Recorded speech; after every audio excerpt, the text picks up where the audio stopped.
السلام علیکم ورحمۃ اللہ وبرکاتہ۔ وعلیکم السلام ورحمۃ اللہ وبرکاتہ۔ الحمد للہ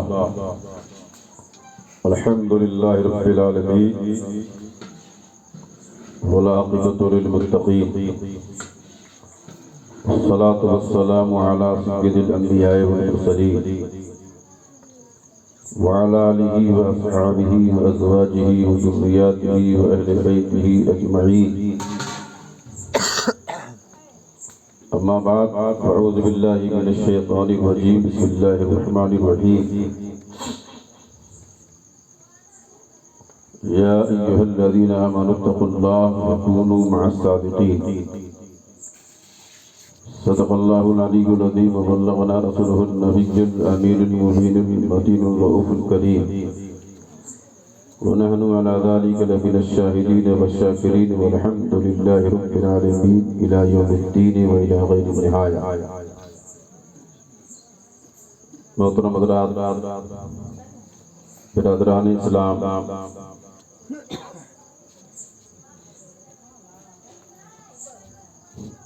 وقت کافی ہو چکا ہے، یہ شخصی پروگرام ہے، غالباً کھانے والے کا انتظام ہے۔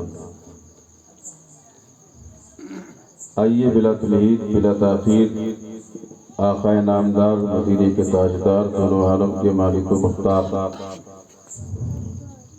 سید ابرار و اخیار حضور رحمت پروردگار شہنشاہ ذی وقار ساری کائنات کے تاجدار، ہم غریبوں کے غم گسار سیاہ لامکاں سید انس و جاں رہبر رہبراں پیغمبر پیغمبراں سب کے آقا سب کے داتا حضور سرکار سیدنا محمد رسول اللہ صلی اللہ علیہ وسلم کی مقدس بارگاہ میں پورا کلمات مجھے پاک نذرانہ پیش کریں۔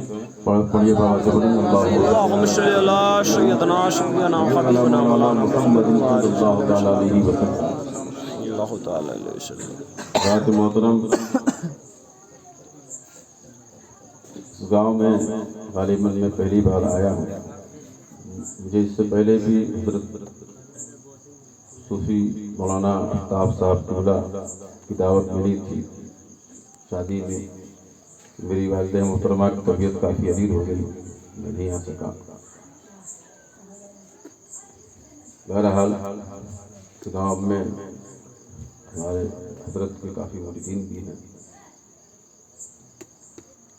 تو اس لحاظ سے بھی ہم آ گئے کہ ہمارے پیر بھائی یہاں رہتے ہیں۔ عزیزم محمد عارف صاحب، مولانا عارف صاحب کی دعوت ملی، یہ ناچیر صاحب کی خدمت میں حاضر ہو گیا۔ اللہ کی بارگاہ میں دعا ہے کہ اللہ تعالیٰ ہم سب کا اس محفل پاک میں اس حاضری کو قبول فرمائے۔ دل کو کیف و سرور ملتا ہے، دل کو کیف و سرور ملتا ہے، دل کو کیف و سرور ملتا ہے، قرب رب غفور ملتا ہے۔ دل کو کیف و سرور ملتا ہے، قرب رب غفور ملتا ہے۔ تجربہ ہے نبی کی چوکھٹ سے، تجربہ ہے نبی کی چوکھٹ سے، جو بھی مانگو ضرور ملتا ہے۔ سبحان اللہ، بے شک جو بھی مانگو ضرور ملتا ہے۔ حضرات محترم، یہ ماہ غوث العظم بھی ہے۔ حضرت سرکار سیدنا غوث العظم رضی اللہ عنہ کی 11ویں شریف کے نام سے بھی اس مہینے کو بھی جانا جاتا ہے۔ بڑی عقیدت رکھتے ہیں اہل اسلام، اہل ایمان، اہل اکرام۔ ہر طرف دھوم مچی ہوتی ہے شاہ جیلان کی، ہر جگہ ان کا ذکر ہوتا ہے۔ کیوں؟ اس لیے کہ جو اللہ کا ہو جاتا ہے، جو اللہ کا ہو جاتا ہے، جو خدا کا ہو جاتا ہے، ساری خدائی اس کی ہو جاتی ہے۔ سبحان اللہ، بے شک من کان للہ کان اللہ لہ، جو اللہ کا ہو جاتا ہے اللہ اس کا ہو جاتا ہے، حدیث پاک۔ لیکن اللہ کا بندہ بننے کے لیے عزم محکم چاہیے، کامل ارادہ چاہیے، پھر ارادہ کامل عزم محکم کے بعد اپنے وجود، اپنی ہستی، اپنی ذات کو فنا بھی کرنا پڑتا ہے، تب جا کے یہ مقام حاصل ہوتا ہے۔ آج غوث العظم کو جو نام لیا جا رہا ہے، ان کے چرچے ہو رہے ہیں، ان کا ذکر ہو رہا ہے، ان کے تذکرے ہو رہے ہیں، ان کی شان میں کتابیں تصنیف کی جا رہی ہیں، مدارس اور مراکز اور اداروں کی سنگ بنیاد رکھی جا رہی ہے۔ آج ان کے نام پر دین و سنیت کا ایک عظیم کام چل رہا ہے۔ کیوں؟ اس لیے جو اللہ کا ہو جاتا ہے اللہ اس کا ہو جاتا ہے، سبحان اللہ، بے شک جو خدا کا ہو جاتا ہے اللہ کا فرمان ہے، جو خدا کا ہو جاتا ہے ساری خدائی کے نام ہو جاتا ہے، سبحان اللہ، بے شک۔ اس لیے آج پوری دنیا، پوری کائنات آج غوث اعظم کا نام لے رہی ہے۔ حضرات محترم، یہ اللہ والے ہیں جن کے تعلق سے اللہ نے قرآن مقدس میں بے شمار جگہوں پر ارشاد فرمایا، ان کی عظمتیں بیان فرمائی، ان کے مقام کو بیان فرمایا۔ ان کی تاریخ کے خطبے اگر سننا ہے اور پڑھنا ہے، قرآن پڑھتے جاؤ، اولیاء کی تعریف ہوتی چلی جائے گی۔ یہ اللہ والے، کبھی اللہ ولیوں کا بھی ذکر کرتا ہے، قرآن اٹھائے تو مریم کا ذکر ہے، کوئی عورت نبی نہیں ہو سکتی، نہ ہوئی ہے، تو اللہ کی نیک بندی وہ ولیاں ہیں۔ قرآن میں اٹھا کے دیکھیں، حضرت مریم کا ذکر ہے۔ جب حمل کا وقت قریب آیا تو ایک خشک درخت کے قریب میں تھی حضرت مریم رضی اللہ تعالیٰ عنہ، تو بھوک لگی شدت کی، کچھ کھانے کا من کیا، رب کی بارگاہ میں عرض کیا، میرے اللہ کچھ تو کھانے کا انتظام ہو جائے۔ اللہ نے ارشاد فرمایا، مریم اس کھجور کے ہاتھ پر، درخت پر اپنا ہاتھ لگا لو، سبحان اللہ، سبحان اللہ، کھجور کے درخت پر اپنا ہاتھ بس لگا دو، تمہیں تازہ کھجور مل جائے گا۔ سبحان اللہ، سبحان اللہ، بے شک۔ اے میرے اللہ، کھجور کا پیڑ تو خشک ہے، سوکھا ہے، یہ تازہ پھل کیسے دے گا؟ میرے ذہن میں یہ سوال آیا، لیکن یہ سوال بھی آنا تو بیکار ہے۔ جو پوری کائنات کو جس نے پیدا کیا، جو پوری کائنات کا نظام چلا رہا ہے، کیا وہ سوکھے پیڑ سے تازہ پھل نہیں دے سکتا ہے؟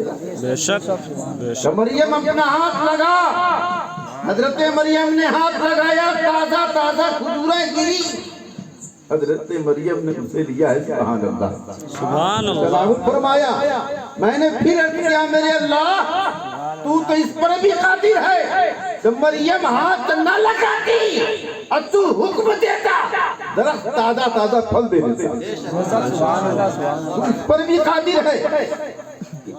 مریم ہاتھ نہ لگاتی، لگانے کی کیا ضرورت ہے، تو حکم دیتا وہ سوکھا پیڑ پھلدار ہوتا، اور فوراً مریم کو پھل دے دیتا، اور وہ شکم سیر بھی ہو جاتی، ان کی بھوک بھی مل جاتی۔ تو اللہ نے ارشاد فرمایا، تذکرات میں جواب دیا، اے نادان، پھر دنیا کو پتہ کیسے چلے گا کہ مریم کا مقام کیا ہوتا ہے؟ میں نے مریم کا ہاتھ اس لیے لگوایا ہے کہ دیکھو یہ ولی کا ہاتھ ہے، جب سوکھے پیڑ میں لگ جاتا ہے ہرا بھی ہو جاتا ہے، پھلدار بھی ہو جاتا ہے۔ سبحان اللہ، بے شک، سبحان اللہ۔ یہ اللہ والے ہیں، یہ تو اللہ نے دکھایا کہ میں چاہوں تو سوکھا پیڑ بھی پھل دے، وہ ہرا ہو جائے، لیکن مجھے تو دکھانا تھا کہ ولیوں کے ہاتھ میں پاور کتنا ہوتا ہے، تصرف کتنا ہوتا ہے، اختیار کتنا ہوتا ہے۔ سبحان اللہ سبحان اللہ دستے مریم، یہ دستے ولی ہے، دستے مریم یہ دستے ولی ہے۔ سبحان اللہ تو مجھے قرآن سے معلوم ہوا، قرآن نے مجھے یہ علم دیا، اے دنیا والوں سنو، جب تمہارا باطن سوکھ جائے، خشک ہو جائے، دنیا دار کے پاس مت جانا، نبی کے وفادار کے پاس جانا۔ تمہارا باطن سوکھ جائے، خشک ہو جائے تو کہیں اور مت جانا، ولی کی بارگاہ میں چلے جانا، ان کا دست تمہیں لگے گا، تمہارا باطن ہرا بھرا بھی ہوگا اور تمہارا دل روشن و منور بھی ہو جائے گا۔ قرآن نے مریم اللہ کی ولیہ ہے، ان کے اندر یہ تصرف ہے، تو کیا امت محمدیہ میں جو اولیاء کرام ہیں ان کے اندر تصرف نہیں ہوگا، ان میں کمال نہیں ہوگا، ان میں یہ خوبی نہیں ہوگی؟ یقیناً ہے۔ اللہ نے قرآن میں ارشاد فرما دیا ہے، اللہ کے ولی جو ہوتے ہیں ہم انہیں صاحب تصرف بناتے ہیں، صاحب اختیار بناتے ہیں، انہیں اپنا نور ہم دیتے ہیں۔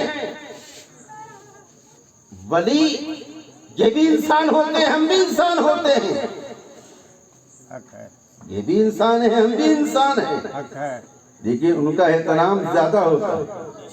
ہمیں پوچھنے والا کوئی نہیں، انہیں زمانہ پوچھ رہا ہے، ہمیں یاد کرنے والا کوئی نہیں، پوری دنیا انہیں یاد کر رہی ہے۔ اے میرے غوث اعظم، آج تمہیں پوری دنیا یاد کر رہی ہے، آپ کی عظمتوں کے خطبے ساری دنیا والے پڑھ رہے ہیں، کیا بات ہے؟ آپ بھی انسان ہیں، ہم بھی انسان ہیں، لیکن آپ کا نام اونچا ہے، آپ کا تذکرہ اونچا ہے، آپ کا نام لیا جا رہا ہے، آپ کے خطبے پڑھے جا رہے ہیں، آپ کے جلوے ہیں پوری دنیا میں، کیا بات ہے؟ غوث اعظم کی روح نے جواب دیا، اے نادان سن، میرے انسان ہوں، میں انسان ہوں، میرے وجود میں اتنا جلوہ نہیں ہے، میرے سینے میں جو خدا کا نور ہے اس کا احترام کیا جاتا ہے۔ اللہ بے شک جو نور میرے سینے میں ہے اللہ کا، اس کا احترام کیا جاتا ہے، سب اسی کے جلوے، سب اسی کے جلوے۔ حق ہے آئے آج ہمارا وجود، آج ہم اس نور سے کتنے دور ہیں، نور سے ہم کتنے محروم ہیں۔ کیا ہمیں وقار نہیں چاہیے؟ کیا ہمیں عزت نہیں چاہیے؟ کیا ہمیں بلندی نہیں چاہیے؟ کیا ہمیں محبوب نہیں ہونا رب کی بارگاہ میں؟ اس نور کو حاصل کیا جائے، اس باطنی نور کو حاصل کیا جائے۔ لیکن ہمارے ایام، ہماری شب و روز کہاں گزرتے؟ دنیا ہم لہو رہی میں مست ہیں، ہم نے جانا نہیں زندگی کا مقصد، اصلی مقصد کیا ہے۔ آج یوں ہی بیٹھ کر ہم اپنے اوقات کو ضائع کر دیتے ہیں۔ کاش ہم انہی اوقات کو، اپنے وجود کو اللہ کے ولیوں سے جوڑ دیں۔ جو اوقات ہم نے بسر کیے ماضی میں، جن کی کوئی وقعت اور اہمیت نہیں، لیکن انہی ایام کو اگر کسی ولی کی صحبت میں گزار دیں گے، ہر لمحے کی قیمت ہو جائے گی، ہر گھڑی کی قیمت ہو جائے گی۔ حضرت مولانا روم نے کہا تھا، یک زمانہ صحبت با اولیاء بہتر از 100 سالہ طاعت بے ریا۔ جو ایک لمحہ ولی کی صحبت میں بیٹھ جاتا ہے، وہ 100 سال عبادت سے کہیں بہتر زندگی حاصل کر لیتا ہے۔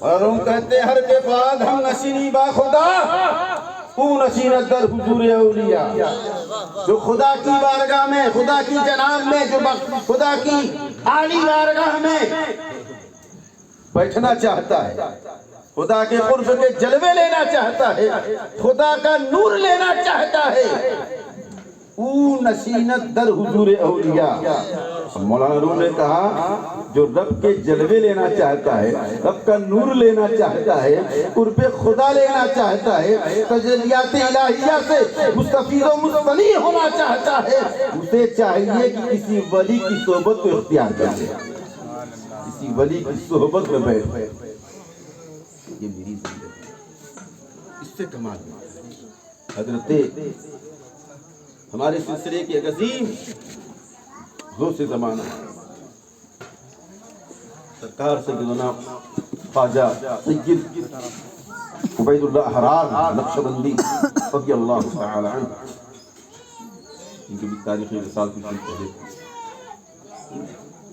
ارشاد فرماتے ہیں کہ میں مسجد میں تھا اور کچھ اللہ والے، ہم فقیر بھی کچھ تھے، اور جمعہ کا دن تھا، آپس میں گفتگو ہوئی کہ اللہ تعالیٰ جمعے کو بڑی فضیلت دیا ہے، جمعے کی فضیلت ہوتی ہے،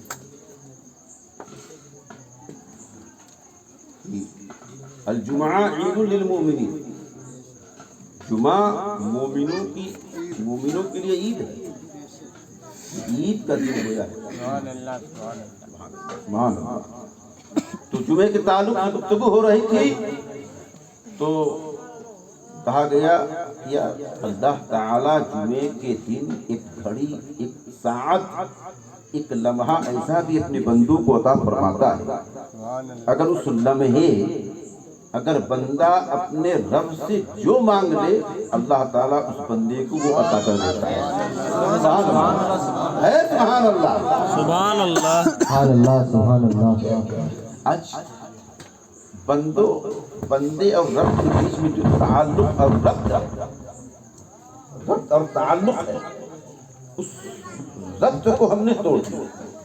جانا ہے آج انسان بے فکر پڑا ہے، جسے احساس ہی نہیں کہ اللہ سے بھی تمہارا ایک ربط ہے، تعلق ہے، تم اس کے بندے ہو، وہ تمہارا رب ہے، سبحان اللہ، سبحان اللہ، اس نے تمہیں پیدا کیا ہے، وہ روزی دیتا ہے، تمہیں پانی دیتا ہے، زمین دیا ہے، بچھونا بنایا ہے، زمین سے تمہیں اناج دیتا ہے، دانا دیتا ہے، کھانا دیتا ہے، اسی زمین سے پانی بھی دیتا ہے، اسی زمین سے ہر چیز تمہیں دے رہا ہے، سبحان اللہ، ہر چیز تمہیں دے رہا ہے۔ سبحان اللہ، سبحان اللہ۔ میں ایک بات آ گئی، میں اس واقعے کو بیان کر دوں نہیں تو بھول جاؤں کہ جب جمعے کی فضیلت کے تعلق سے گفتگو ہونے لگی، ایک گھڑی ہے، ایک ساعت ہے، اگر گھڑی میں اللہ سے بندہ جو مانگ لے اللہ اسے دے دیتا ہے، عطا فرما دیتا ہے۔ تو حاطف غیب سے آواز آئی، اے میرے بندو ہم نے تمہیں دے دیا، سبحان اللہ، وہ گھڑی، وہ لمحہ تمہیں دے، وقت مقرر نہیں ہے، تب یہ نہیں کہ قیامت تک جمعے کا جو دن آئے گا بس وقت مقرر نہیں ہے، لیکن ایک گھڑی ہوتی ہے کہ اس گھڑی میں اگر بندہ رب سے مانگ لے تو اللہ اسے عطا فرماتا ہے، فرمایا ہے، فرماتا رہے گا، لیکن مقرر نہیں ہے، گھڑی متعین نہیں ہے کہ فلاں وقت بس مانگ لیا جائے تو اللہ دے دے، لیکن ان اللہ والوں کو اللہ نے وہ وقت سعید، وقت مقبول اللہ نے ان نیک بندوں کو عطا فرمایا۔ سبحان اللہ، ہم نے تمہیں دے دیا، مانگو جو مانگو، مانگنا ہے ہم سے۔ تو حضرت عبید اللہ حرار نقشبندی رحمۃ اللہ علیہ ارشاد فرماتے ہیں کہ فقیر نے اپنی حیثیت کے اعتبار سے ادا کیا، جس کا جیسا ظرف تھا اس نے ویسا سوال، اللہ کی بارگاہ میں جب باری آئی حضرت عبد اللہ حرام نقشبندی رحمۃ اللہ علیہ کی، تو آپ ارشاد فرماتے جب میری نوبت اور میری باری آئی، میں نے اللہ سے عرض کیا میرے اللہ اگر واقعی میں تجھے آج دینا ہے اور دعا قبول کرنا ہے تو مجھے کچھ نہیں چاہیے، نہ دولت، نہ ثروت، نہ بادشاہت، نہ سلطنت، نہ چاہو عظمت، نہ کمال و رتبہ، نہ فضیلت، نہ یہ مقام نہ وہ مقام، میرے اللہ تو دینے پہ ہے تو بس ایک چیز عطا فرما دے، ایک چیز۔ غیب سے آواز آئی عبید اللہ کیا مانگتا ہے؟ کہا میرے اللہ جو تیرے یار ہیں یعنی اولیاء ہیں ان کی صحبت عطا فرما، ان کی صحبت عطا فرما، ان کی نسبتیں عطا فرما۔ ولی کی صحبت مل گئی، دنیا بھی مل گئی، عقبہ بھی مل گیا، یہ بھی سنور گیا وہ بھی سنور گیا۔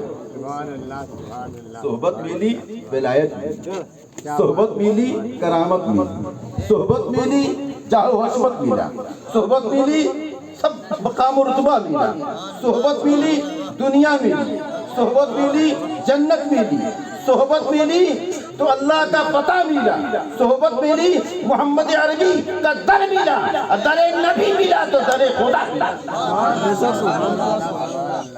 صحبت میں سب کچھ۔ اگر ولی کہتا ہے مجھے اس منزل سے اس منزل پہنچنا ہے، کسی ولی نے کسی اللہ والے نے فقیر نے کہا مولا یہ بڑی کٹھن منزل ہے اس سے آگے بڑھا دے، اللہ نے آگے بڑھا دیا بس وہیں تک راستہ پر، لیکن انہوں نے کہا مولا اپنے ولی کی صحبت دے دے، اپنے ولی کی صحبت دے دے، تیرے ولی کی صحبت مل گئی تو سب کچھ مل جائے۔ حضرات محترم یہ زمین انسان کو اللہ نے پیدا فرمایا تو یہ انسان دو چیزوں سے، انسان کا جو وجود ہے دو چیزوں سے مرکب ہے، ایک جسم ظاہر دیکھتے ہیں، ہاتھ ہے، پیر ہے، آنکھیں ہیں، ناک ہے، منہ ہے، سر ہے، پیٹھ ہے، سینہ ہے، پورا جسم، انسان کا جسم یہ مٹی سے بنا ہے، یہ کہتے ہیں نا انسان مٹی سے پیدا کیا گیا ہے، تو اللہ نے انسان کو مٹی سے بنایا، اس کی ساری ضروریات جو ہیں، اس کی جو ضروریات ہیں اور پوری ہوتی ہیں، اللہ نے اس جسم کی ساری ضروریات کو جس مٹی ہی سے عطا فرمایا،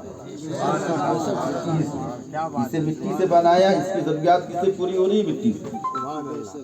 آپ کہیں مولانا یہ کیسے؟ مجھے کھانا ہے تو کھانا دانا کون دیتی ہے؟ زمین دیتی ہے۔ مجھے پینا ہے تو پانی کون دیتا ہے؟ زمین دیتی ہے۔ مجھے مکان دھوپ سے بچنا ہے، بارش سے بچنا ہے تو مکان اینٹ کہاں سے بنے گا؟ مٹی سے۔ پتھر کہاں سے ملے گا؟ مٹی سے۔ اناج کہاں سے ملے گا؟ مٹی سے۔ پانی کہاں سے ملے گا؟ مٹی سے۔ تو انسان کی ساری ضروریات مٹی ہی سے پوری ہوتی ہے۔ یہ کپڑا ہے، کپڑا بھی مٹی سے، کمانا ہے کپڑا مٹی سے ہو جائے۔ آپ نقطۂ آخر تک پہنچیں گے تو آپ کو پتہ ہوگا یہ کپڑا دھاگے سے ہے، دھاگے کپڑا دھاگے سے، یا دھاگا کہاں سے تیار ہوا؟ مٹی نے کچھ دیا، اسے کچھ پودا دیا، اس سے دھاگا بنا، دھاگا سے کپڑا بنا، کپڑا مارکیٹ میں آیا تو ہم نے اسے کرتا بنوا دیا، لباس، یہ ٹوپی، یہ صافہ، یہ امامہ شریف، ساری ضرورتیں، یہ کرتیاں، یہ مائی، انسان کی ساری ضروریات اس زمین سے پوری ہو رہی ہے، کیونکہ اللہ نے انسان کو مٹی سے پیدا فرمایا ہے۔ لیکن انسان دو چیز سے مرکب، یہ مٹی جسم ہے، اس کے اندر ایک روح ہوتی ہے، روح جسے دیکھ نہیں سکتے، جسے پکڑ نہیں سکتے، جسے چھو نہیں سکتے۔ کوئی روح دیکھتا ہے، کوئی روح پکڑ سکتا ہے، کوئی روح کہیں رکھ سکتا ہے، لیکن روح کو احساس سے پتا چلتا ہے کہ روح ہے، شعور بتاتی ہے کہ روح ہے، احساس بتاتا ہے کہ روح ہے، لیکن روح یہ زمین سے نہیں ہے، یہ اوپر سے آئی ہے۔ یسألونک عن الروح قل الروح من امری، لوگ پوچھتے ہیں روح کے تعلق سے، محبوب کہتے روح یہ اللہ کے حکم سے ہے، اللہ کے امر سے ہے، یہ اللہ کی بارگاہ سے اوپر سے آئی ہے، یہ جسم بنا مٹی سے، مٹی نیچے ہے، اور روح اللہ کی بارگاہ سے آئی ہے، اس کا مقام اوپر ہے۔ تو جسم کو یہ جسم اس کی ضروریات پوری ہو رہی مٹی سے، تو روح کی بھی ضروریات تو پوری ہونی چاہیے، روح کی بھی ضروریات پوری ہونی چاہیے۔ ہمیں بھوک، جسم کو بھوک لگتی ہے، ہمیں کھانا مل جا رہا ہے، پیاس لگ رہی ہے تو پانی مل جا رہا ہے، دھوپ تیز ہے، برسات سے بچنا ہے، پانی سے بچنا ہے، دھوپ سے بچنا ہے تو مکان چاہیے، ایک آشیانہ چاہیے، ایک ٹھکانہ چاہیے، ایک آستانہ چاہیے، لیکن روح کو بھی تو بھوک لگتی ہے، اسے بھی تو پیاس لگتی ہے۔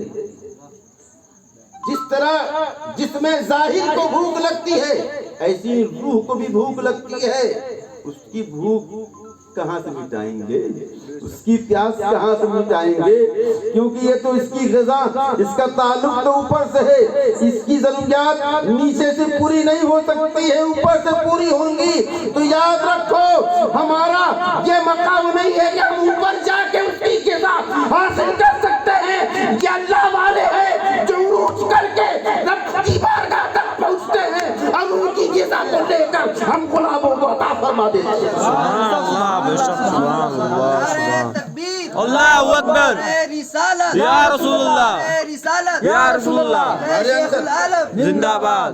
ہمارے اندر اتنی طاقت کہاں ہے؟ یہ اللہ والے ہیں جو سیر کرتے ہیں، پرواز کرتے ہیں، رب کے جلووں سے مالا مال ہوتے ہیں، اللہ کی بارگاہ میں ان کا مقام عالی ہوتا ہے، اللہ کے نور سے پر نور ہوتے ہیں۔ یہی انہی کے پاس وہ روح کی غذا ہوتی ہے، کیونکہ وہاں تک پہنچے ہوتے ہیں، جو وہاں پہنچے ہوتے ہیں انہی کے پاس روح کی غذا ہوتی ہے۔ تم کہیں مت جاؤ، روح کی غذا لینا ہے تو کسی ولی کی بارگاہ میں چلے۔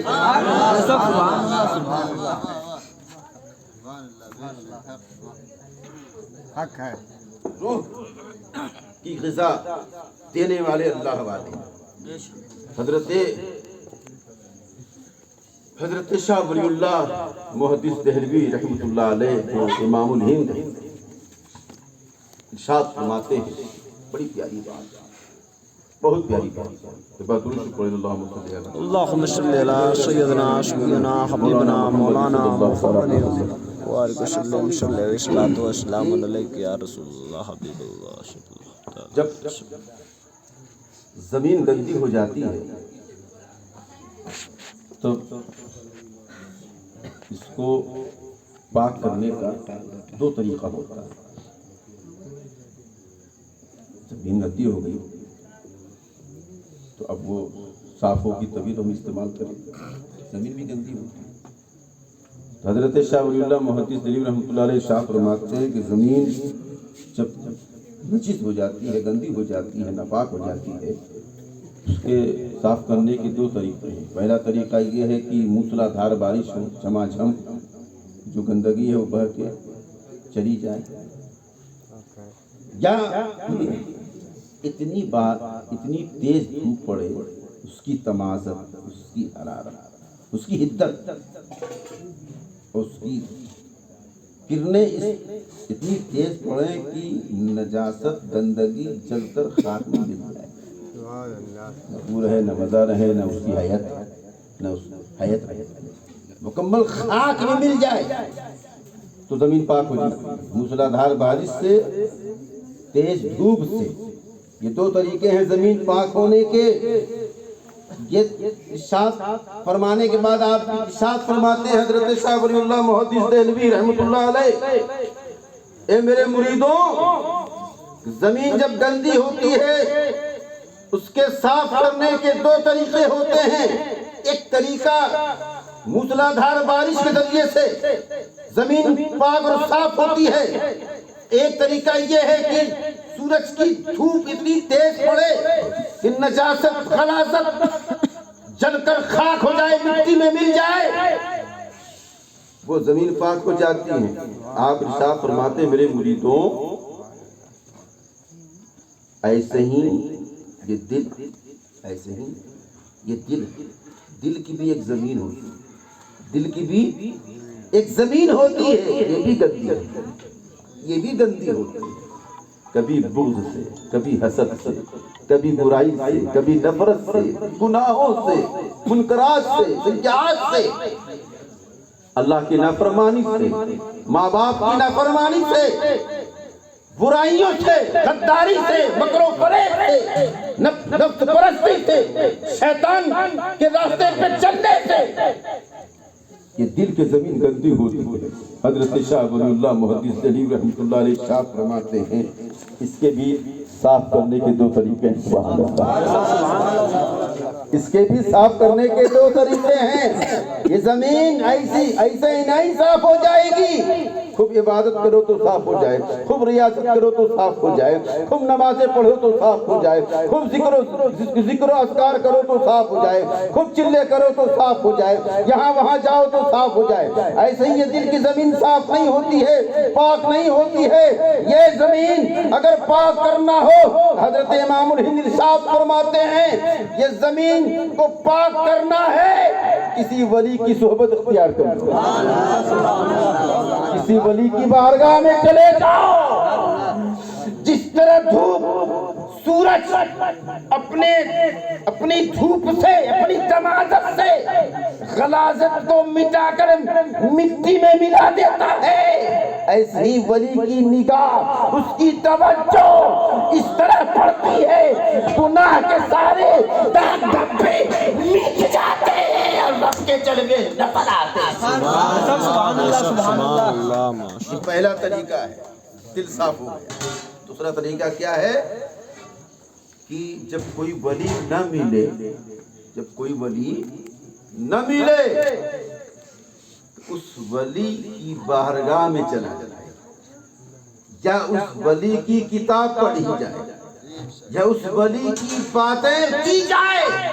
حضرت شاہ ولی اللہ محدث دہلوی رحمۃ اللہ علیہ فرماتے ہیں یا تو اس ولی کے آستانے پہ حاضری دی جائے، یا ولی کی کتابیں پڑھی جائے، یا ان کی باتیں پڑھی جائے. ان کی باتوں میں بھی اتنا اثر ہوتا ہے، پڑھتے جاؤ، ان کی کتابیں پڑھتے جاؤ، اللہ ایک دن ایسا بھی تمہیں عطا فرمائے گا، ان کی کتابوں سے تمہیں نور ملے گا، اس نور سے تمہارا دل پر نور ہو جائے گا. سبحان اللہ، سبحان اللہ. یہ ولیوں کا مقام. اللہ نے ہمیں اپنے محبوب صلی اللہ علیہ وسلم کی امت میں پیدا فرمایا، اس کا احسان ہے. پھر ہمیں اللہ نے اپنے حبیب صلی اللہ علیہ وسلم کو عظیم ہستیاں ہمیں عطا فرمائی. ہم ناز کرتے ہیں کہ ہمیں دامن شیخ المشائخ ملا، ہم ناز کرتے ہیں کہ ہمیں حضور دامن حضور شیخ العالم ملا، ہم ناز کرتے کہ ہمیں دامن حضور بحر العرفان ملا. ایسے ایسے برد قلندر ہمارے سلسلے میں ہیں جن کی ایک توجہ سے یہ دل کتنا گندا ہو، نظر پڑ جائے تو دل ذاکر ہو جاتا ہے. یہ نظر ہی والے جانتے ہیں کہ ان کی نظر کا عالم کیا ہوتا ہے، لیکن اہل نظر جانتے ہیں. اللہ نے قرآن میں ارشاد فرمایا یا ایھا الذین آمنوا اتقوا اللہ وکونوا مع الصادقین. اے ایمان والو اللہ سے ڈرو اور سچوں کے دامن کو مضبوطی سے تھامنا.